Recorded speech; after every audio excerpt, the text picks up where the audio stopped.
Hey, what's up everybody? This is Francis over here from Playeressence.com. Welcome to another episode of Playeressence Cross Nintendo. Getting you guys this episode early because I know you guys love this show. So we're going to go ahead and get the show started here. I got a couple topics that I want to discuss. Before we get into those topics, I just want to discuss a few of my new videos that I did on my PE Reviews channel here. So if you check out the PE Reviews tab on the website, if you're on the website Playeressence.com, or if you go on my YouTube channel, you'll see that I had a ton of new shows. So I'm going to go ahead and read them off. So I had Bayonetta 2 trailer inspection. The view count on that one's kind of low, so if you guys can go over there and watch that, that'd be nice. I basically break down the latest trailer of Bayonetta 2. So just pointing out things, details, hidden analysis, stuff like that, just in case if you guys missed some of the things when you watched the trailer. So check that out. I thought it was pretty good.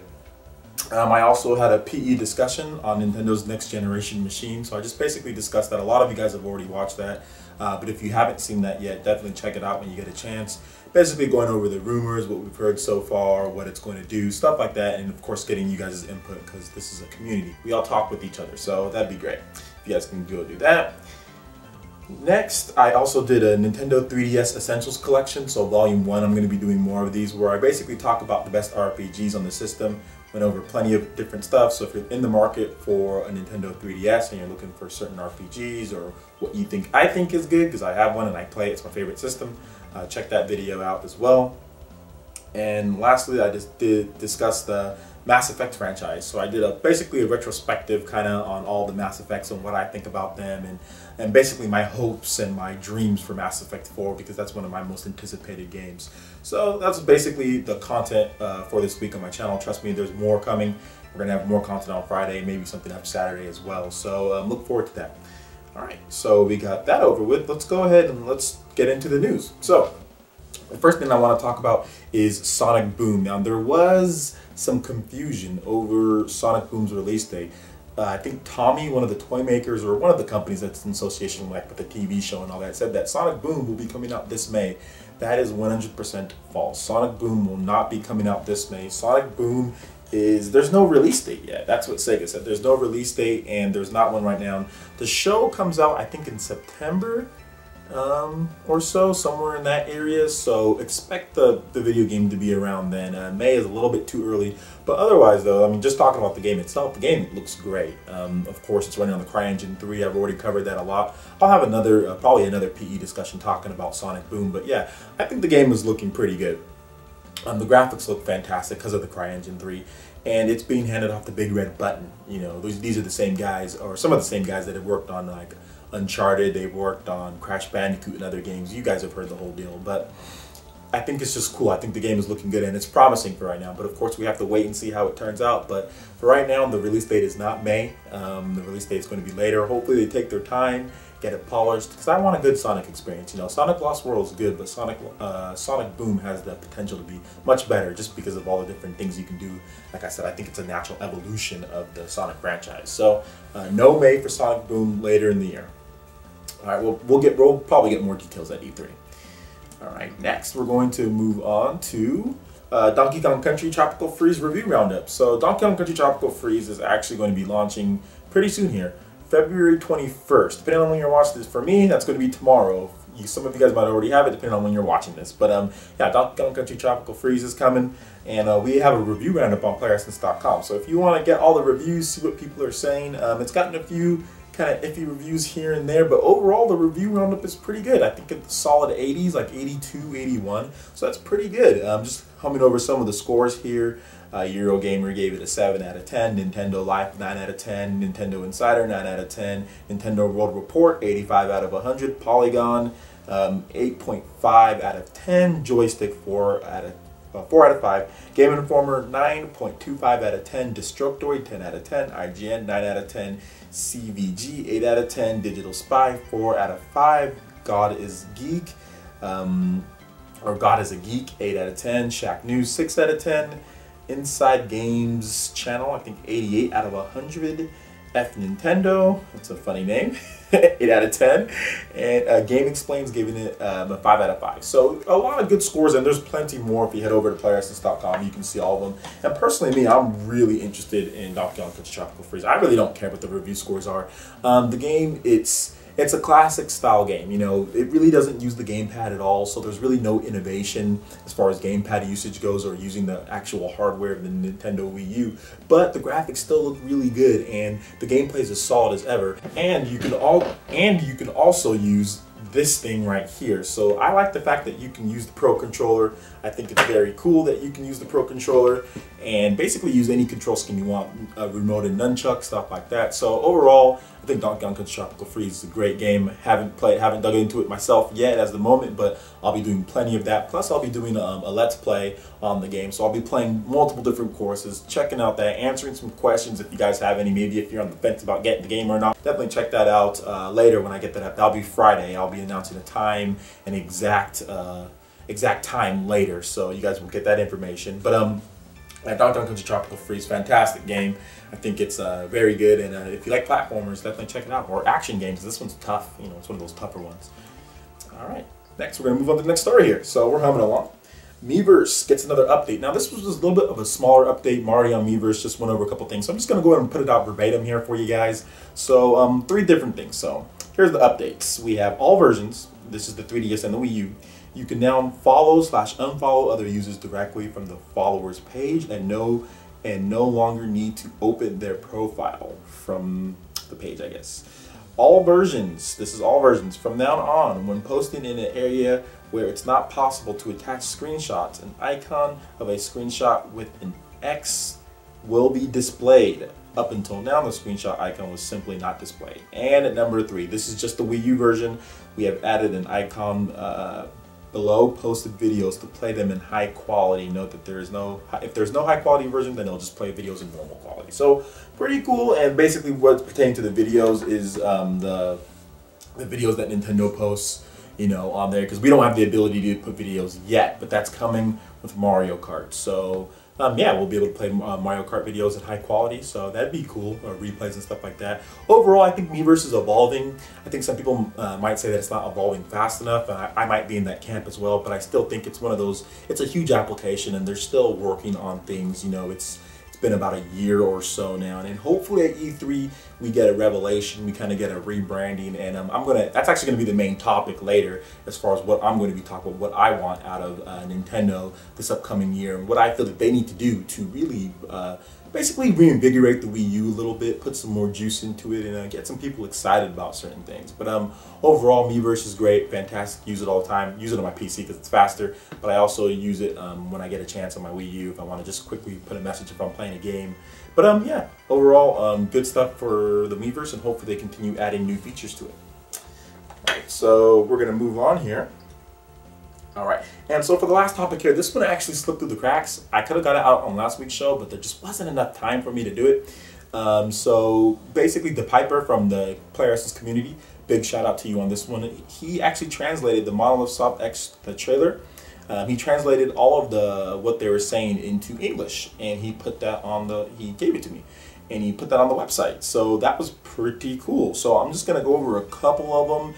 Now you'd have to watch the trailer too, but basically he's saying stuff like Raging Blade, Burning Sword, Blade Cyclone, Aggressive Mode. So it kind of gives us a little bit of details of as far as what's going on here. Aggressive Mode, Advanced War, Wide Missile. That's when he's inside the doll or the mech.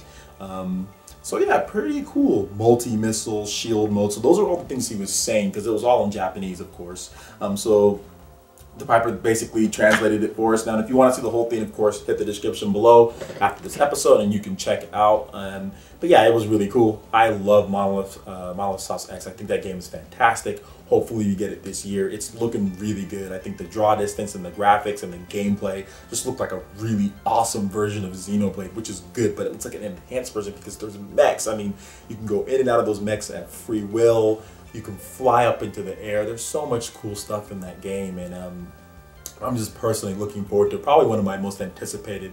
It's hard to tell between Bayonetta, Smash Bros, and Monolith Soft X which one is my most anticipated. They're all freaking awesome, but overall, really cool stuff. Thanks to Piper again for you putting that on there. I really appreciate it. Really helps make people get to know the site a little bit more, puts a little bit more personality into the site, which is good. That's what blogs are for. So that's really cool. Appreciate that, and like I said, make sure you check it out when you guys get a chance on Playeressence.com. All right, so that basically wraps it up here for all of the news articles. Now we're going to go ahead and get right into the main topic. Okay, so the biggest thing for me as far as the Wii U goes, right now, you know, we all know that the Wii U, I'm not going to get into specific sales and all that, because, you know what, to be honest, what PE reviews and what Playeressence.com going forward, it's really going to be about the games. So honestly, I'm not really going to spend much time on sales anymore, because I know you guys all rather hear about games. But I do want to talk about the position where the Wii U's in right now, and how Nintendo can do something to just reinvigorate, because, I mean, honestly, I'm not just being facetious here or just making stuff up. I really do believe, I think everybody wants to buy a Wii U. I think a lot of people want to buy one, but the problem, there's a few problems here and there that a lot of people just don't like with the system, and I think Nintendo's kind of, it's like the Wii U's kind of like a caged beast, and Nintendo just kind of has the chains on it because they're trying to protect, you know, some people around, but they need to realize that those people don't need protecting and they can fend for themselves. And the people that look over those people, which would be the parents, need to look after them too. And if they do that, everybody's fine. And I think that's kind of how the Wii U's in right now. Nintendo's always trying to look out for everybody, but really they need to just unleash, just let the beast go, let the beast go. And I think that needs to happen at E3. And what I mean by unleash the beast, what I mean by that is, no, I'm not talking about Marshawn Lynch running all over people in the Super Bowl. What I'm talking about is basically Nintendo adding the stuff in there that we know that the system's capable of. Adding the things in there that we know the system's capable of.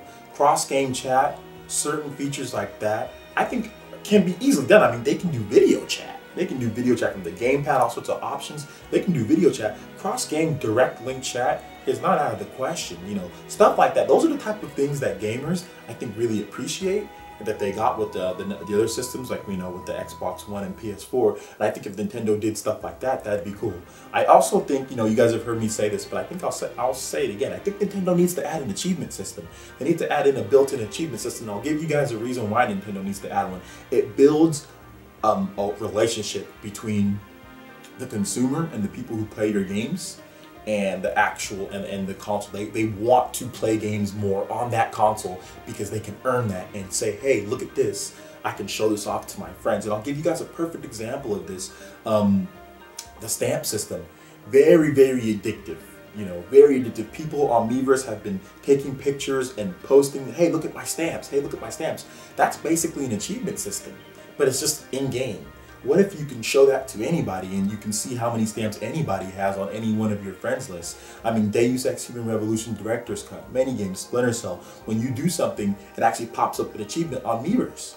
That's the same thing. What if you had that integrated? I mean, Nintendo's doing all these other things and the companies are doing all these other things, but I think they really need to nail down an achievement system, some form. And I think Nintendo can even do it better just because of the way that they've done some of theirs, like with the stamps and with Wii Sports Resort and some of the other games.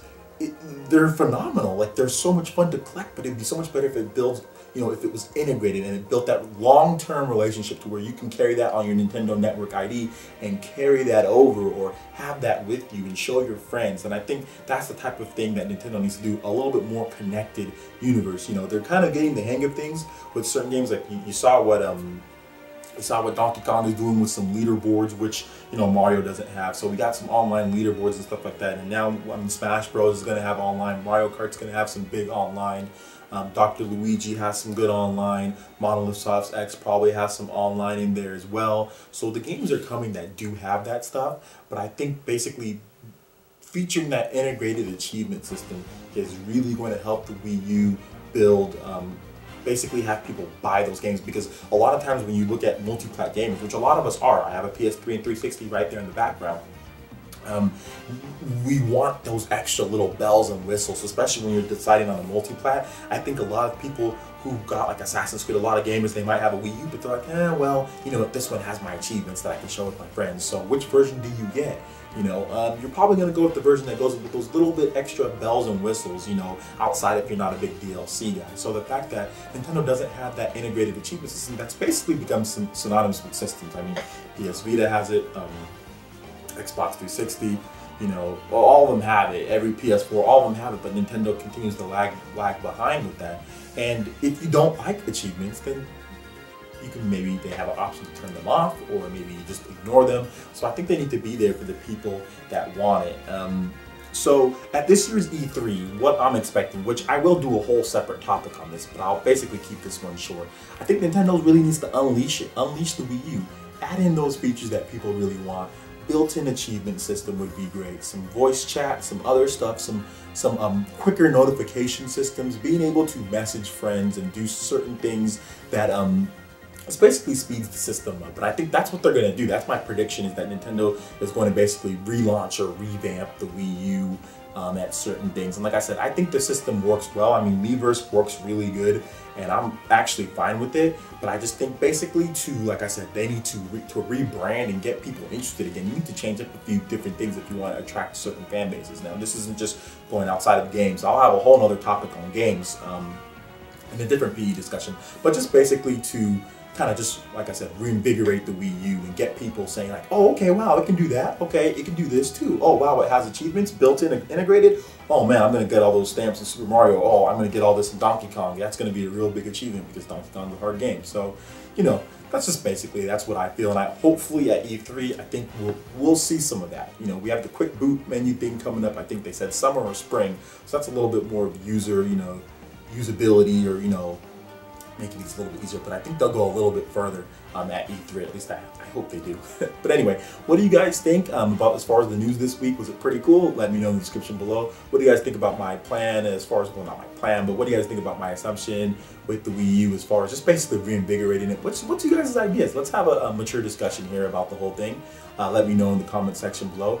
Like I said, make sure you check out the description. Over there, you can check out Playeressence.com. I'll have links to all of the articles that I discussed today, so you can go and see them more in depth and in detail. And of course, the links to where I got those from too, as well, on the website on Playeressence.com. Alright, so that basically wraps it up for this week's episode. Make sure you check out all of my content that I'll be doing. Trust me, there's going to be plenty more, and we're going to have plenty of great shows coming up in the future. Alright, this is Francis, and we will see you guys on the next episode of Playeressence Cross Nintendo. Peace.